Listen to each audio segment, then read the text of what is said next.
My name is Ryan Soroyce Heller. Thank you all for being here. I really appreciate you taking the time to listen to my story. So, when I was 18, I began to have sex for money. I would go online and I would meet guys on AOL, because that kind of dates the story a little bit. I would go on to AOL. This is pre-Grindr, pre-Tinder, pre-Facebook. This is like old school online hookups, and I was riding that wave. So I would meet guys in chat rooms on AOL. And I get a message one night from this man. His screen name was Global something. I don't remember, but Global something. And he offers to pay me $600 to fuck me up the ass. And at this point in my life, I was at the very onset of a 14-year drug addiction. I was broken. I was extremely promiscuous, trying to understand who I was, my sexuality. I hated myself. I hated myself for being gay. I hated myself for feeling awkward and strange and like an outcast everywhere I went. So I did this. I agreed to meet this guy at a motel off State Road 84.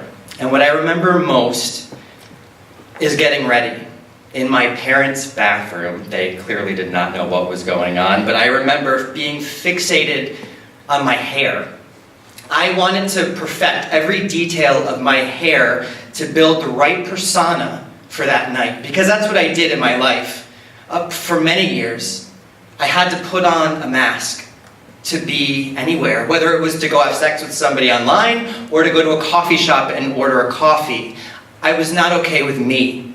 So I had to project this image of somebody else. And that night, I was like this mysterious, sexy, like man of the night. Or like whatever, I don't know, like a hustler? I was like a hustler or like a hooker. I was a hooker, I think, for the night. I was a hooker, let's just call it what it is. So I looked the part, I felt the part, I smelled the part, and I was driving on I-75, approaching 595, and all of a sudden I hear duk-duk, duk-duk, duk-duk, and I'm like, whatever, I don't care. Because I was so with it. I'm smoking pot, naturally, and it gets worse. And I'm like, maybe I should pull over. So I pull over on the side of the highway, and I realize my tire's been completely destroyed and teared up. And I've been driving on my rim about 80 miles an hour on the highway, which is now pretty destroyed.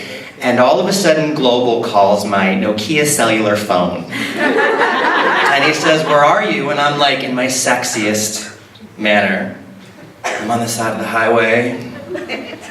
My tire's flat. He says, "Pull over into the 84 Diner, which is down the street. Let me help you out." So I pull in, and I park, and out of a navy blue BMW comes Global. And he was the most approachable, friendliest man, not what I had expected at all. Wearing a pinstripe blue and white button-down shirt, tucked into his fitted jeans with his brown leather belt and his brown loafers, and he shakes my hand and he says, "I'm blah, blah, blah," whatever his name was. And I'm like, "Hey, how's it going?" Here's my flat tire. So he asks me, do I know how to change a tire? And I'm like, no. And I still don't know how to change a tire. So he proceeds to jack up my car, and change my tire. And I swear, with every jack of that thing, the jack, whatever you call it, the I feel the mask, the armor just melting down like wax, because Ryan starts shining through. And it's very hard to maintain the mystique, the facade, when the man who is about to meet you at a motel is changing your tire in 84 Diner.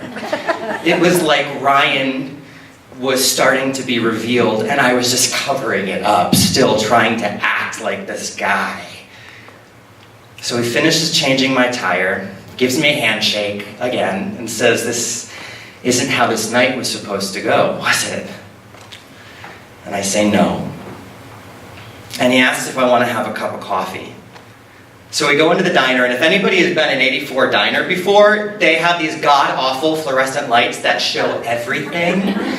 And we sat at this booth, and then of course the booth is lined with mirrors. So if you want to go there and lay low or be somebody else, you're faced with your reflection under the ugliest lights ever. And I'm sitting across from Global at this booth, next to myself in the reflection, flaws and all, scars and all. And he says, "So why are you doing this?" And that question hit me like a bullet, because I had never thought about that. That question hurt so much because I didn't have an answer. Why are you doing it? So I made up some lie that I was broke and I was in debt, which, that's like what hustlers say, right? Like they're broke, this is their living. And then I turned it around and I said, "Well, why are you doing this?"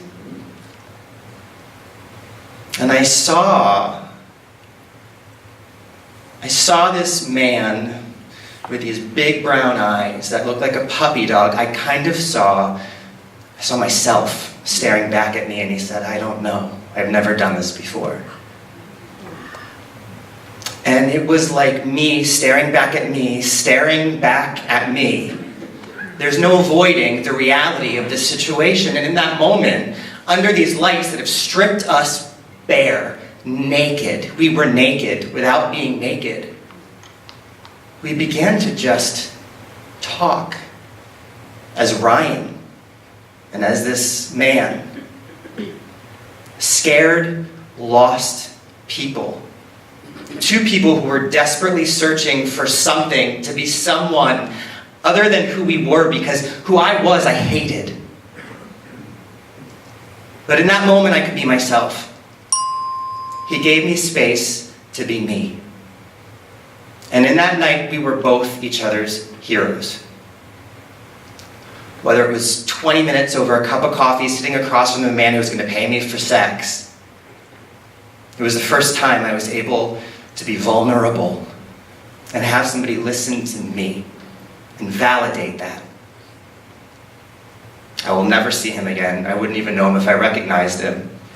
But he changed my life. Thank you.